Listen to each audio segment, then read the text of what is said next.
अस्सलाम वालेकुम dear student. आज हमने पढ़नी है रस्टिंग ऑफ एलुमिनियम और साथ में प्रिवेंशन पढ़नी है कोरोजन की।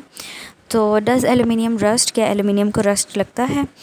तो इसका आंसर है कि नहीं, एलुमिनियम को रस्ट नहीं लगता। जो रस्ट का टर्म है वो सिर्फ हम स्टील या फिर आयरन के लिए यूज़ करते हैं, बाकी सब मेटल्स के लिए हम कोरोजन का वर्ड यूज़ करते हैं। A very hard material aluminium oxide protects the aluminium from further corrosion. ठीक है, अब होता क्या है कि एलुमिनियम में अगर एक जगह पे मॉइस्चर या एयर के साथ वो इन कॉन्टैक्ट आ जाता है और वहाँ से उसका सरफेस ख़राब हो जाता है, तो आयरन की तरह नहीं होता कि अगर थोड़ा सा ख़राब हो गया तो बाकी पूरा सरफेस जो है पूरा मेटल ख़राब हो जाएगा। इसमें क्या होता है कि जो उसके ऊपर कोटिंग हुई होती है ना, जो उसका जब एल्युमिनियम को रस्ट लगता है किसी एक जगह से, तो उसके रस्ट के नतीजे में जो एल्युमिनियम का ऑक्साइड बनता है वो उसको फर्दर कोरोजन से, यानी मज़ीद जो उसकी रस्टिंग होनी होती है, कोरोजन होनी होती है, उससे वो रोक लेता है। ठीक है, and produces large red flakes known as rust. Unlike aluminium oxide, the expanding and flaking of rust exposes new metal surface to further rusting. ठीक है, वो कह रहे हैं कि उसकी तरह ये इस एलुमिनियम में इस तरह नहीं होता कि थोड़ा सा रस्ट लगने से क्या होगा कि पूरा मेटल का सरफेस जो है वो रस्ट कर जाएगा।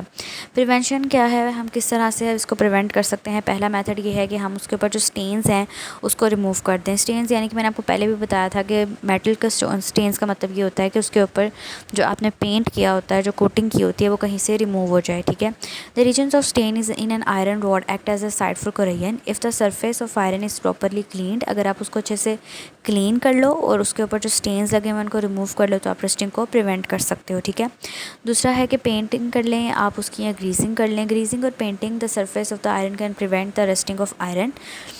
With the development of technologies, modern paints contain a combination of chemicals called stabilizers that provide protection against the corrosion in addition to the prevention against the weathering and other atmospheric effects। ठीक है, जो weather की वजह से effects आते हैं या atmosphere की वजह से जो भी इफ़ेक्ट्स आते हैं मेटल के सरफेस के ऊपर, उसको प्रिवेंट करने के लिए हम क्या करते हैं, हम पेंट्स यूज़ करते हैं।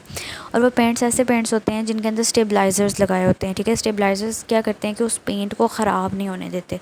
जब पेंट ख़राब नहीं होगा तो वो मेटल के ऊपर से उतरेगा नहीं, और अगर वो उतरेगा नहीं तो मेटल की सरफेस क्या होगी, डायरेक्ट मॉइस्चर या फिर एयर के साथ एक्सपोज नहीं होगी, इन कांटेक्ट नहीं आएगी, और इस तरह क्या होगा, उसकी कोरोजन नहीं होगी।